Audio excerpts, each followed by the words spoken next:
Bonjour à tous. Notre méditation matinale ce matin porte sur un verset très connu. Jugez plutôt. Hébreux 10, verset 25, ne délaissons pas nos réunions, comme certains en ont pris l'habitude. Au contraire, encourageons-nous mutuellement, et cela d'autant plus que vous voyez se rapprocher le jour du Seigneur.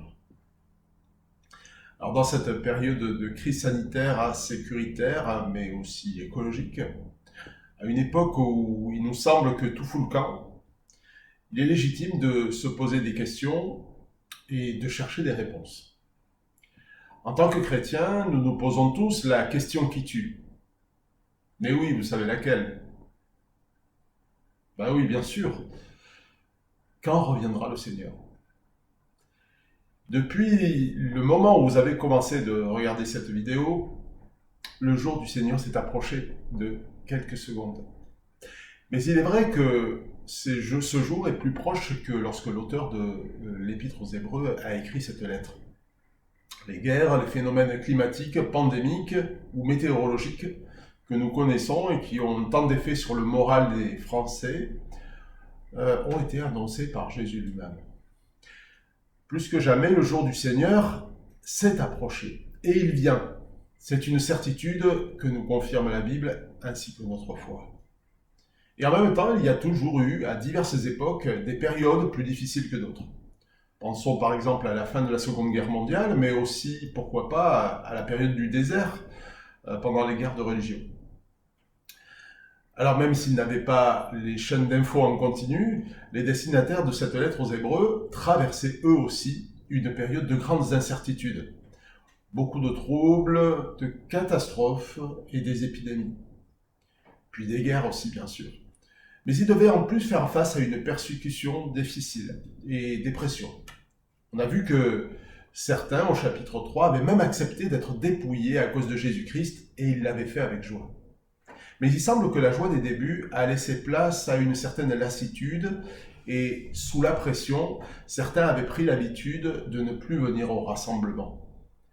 Dans une période difficile, le danger est toujours présent de se replier sur soi ou sur les siens, et de faire le dos rond en attendant que ça passe. Mais un enfant de Dieu doit chercher continuellement à rester connecté à Jésus-Christ. Il existe deux types d'aimants, les aimants permanents, qu'on appelle aimants durs, ou les aimants temporaires, qu'on appelle aimants doux. La différence entre les deux réside dans le fait que les aimants durs produisent eux-mêmes leur courant magnétique, leur champ magnétique, tandis que les aimants doux ne deviennent magnétiques qu'au contact d'un aimant dur. Pensez par exemple au trombone, c'est un aimant doux, et lorsqu'il est connecté à un aimant dur, le trombone attirera d'autres trombones à lui. Et que se passe-t-il lorsqu'un trombone se détache? Eh bien, la moitié de la chaîne se tombe. Jésus est comme cet aimant permanent, l'aimant dur. Et nous sommes comme des trombones. Son champ magnétique nous traverse et nous maintient ensemble.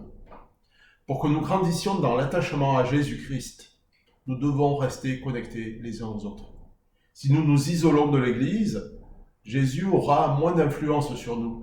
Nous n'entendrons ni sa parole prêchée, ni ne célébrerons la scène, ni expérimenterons la communauté de son corps. En revanche, plus nous restons connectés aux autres chrétiens, par la responsabilité, par la redevabilité bien sûr aussi, par le service, le fait d'aller à l'église, plus nous grandirons dans notre attachement au Maître.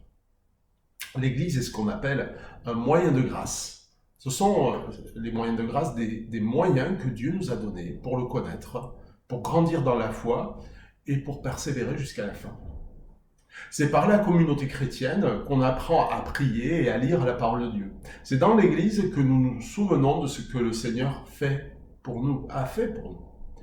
Enfin, c'est aussi lorsque le peuple de Dieu est rassemblé qu'il bénéficie d'autres moyens de grâce comme la prédication, sans oublier que nous lisons la Bible et prions ensemble. Et c'est très important, en tout cas aux yeux de Dieu. Dans un monde individualiste ou confiné par le Covid, à l'heure de l'église Internet facile, c'est le moyen de grâce le plus menacé. N'abandonnons pas nos assemblées, nous dit l'Épître aux Hébreux, nos réunions de prière, nos études bibliques, Ce sont les moyens que Dieu a prévus. Comment être exhorté à vivre le chemin vivant et nouveau dont on a parlé au verset 19? Comment être encouragé à l'amour et à la pratique du bien ou des bonnes œuvres dont parle le verset 24? Comment veiller et prier car nous ne savons ni le jour ni l'heure en ne désertant pas nos assemblées?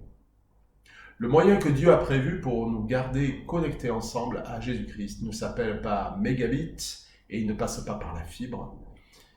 Il s'appelle le Saint-Esprit et il passe par nos cœurs.